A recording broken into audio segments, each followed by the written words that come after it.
I am a Gorilla Tech thumbnail designer, and I have a list of 5 famous Gorilla Tech thumbnails that I'm going to recreate today. Starting with thumbnail 1 with 11 million views. I'm gonna start off by doing the J-Man pose.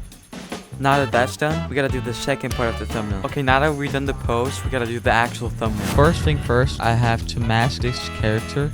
I'm gonna mask this character too. There we go. And now I'm gonna put text behind the character just like in the J-Man thumbnail. There we go. I'm gonna just start shading like this. Now that shading is done, I wanna add some vibrance like that. That looks good. And now I'm gonna make the grass green. There we go. Now all I gotta do is add a shadow behind the monkey. And there we go. Here's the first thumbnail. Now let's move on to the next thumbnail. Now this one's gonna be pretty easy because all I really gotta do is post it like that. And now I just gotta do a pose. Alright, we're now in Photoshop. I'm gonna start off by masking my own character. There we go. All masked. I'm gonna put all the PNGs in now. There we go. All there's left to do now is add the shading. Just do that. And there we go. Here's the second thumbnail done. So let's move on to the next thumbnail. And now for the third thumbnail, we actually have to do it in Blender. Okay, we're now in Blender. And for this thumbnail, I'm gonna recreate Elliot's thumbnail. So let's make the environment first. Okay, we're now done with the environment. Now let's do all the posing. Now everything in Blender is done. So let's move on to Photoshop. I'm now in Photoshop. And now I have to mask the characters. I now mask all the characters. So let's do the shading. Shading right there. There we go. Now it's all done. So let's move on to the next thumbnail. The fourth thumbnail is from Cabbage, where he's playing Gorilla Tech but realistic. So for the thumbnail, I'm thinking of putting a camera angle like this, then just putting my hand like this. The rest I just have to do in Photoshop. So let's go make the thumbnail. We're now in Photoshop, and I'm gonna start off by adding the image, and then mask the character like this. And then I'm gonna add the text that says real life. There we go, all done. Now I just gotta get better grass. There we go, looks good. Now I just gotta do shading, just like that. And now all I have to do is small adjustments. And there we go, it's all done. Also, comment down below which thumbnail you think is the best so far. And with that, let's move on to the last thumbnail. Now for the last thumbnail, I gotta do 3 different poses. The background may be a little different, but it doesn't matter. So now let's go make the thumbnail. We're now in Photoshop, and here's the thumbnail I'm gonna recreate. And now I'm gonna import all the images. I'm gonna start out by masking all the characters, and now all I gotta do is shade them. There we go. Now all the monkeys are shaded. All I gotta do now is add the text. Here's the first text done. Now the second text is done, and there we go. Here's the last thumbnail. I hope you've learned something today. All the PSCs for the thumbnails will be in the description. Also, if you liked the video, consider subscribing or just leaving a like.